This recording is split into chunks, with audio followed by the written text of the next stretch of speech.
तो हे गेमर्स, कैसे हो आप सब। एक और न्यू वीडियो लेके आ चुका हूँ पिक्सेल ड्रकाई के ऊपर। तो पहले पिक्सेल ड्रकाई की ये वाली वीडियो क्लिप देखो।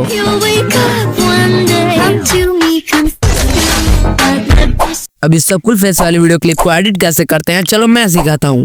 लेकिन उससे पहले चैनल पे नए हो तो चैनल को सब्सक्राइब करके बेल आइकन ऑल पे सेट कर लेना, क्योंकि ऐसी इंटरेस्टिंग वीडियो आती रहती है। तो आपको भी अपनी वीडियो में बोनस से पहले ऐसा रेड ग्लिच एडिट करना है तो मेरा जाकर पहला वाला वीडियो देख लो। तो आगे की वीडियो बिना वॉइस ओवर किया है, वीडियो को बिना स्किप किए देखना, वरना कुछ समझ नहीं आएगा। तो चलिए शुरू करते हैं।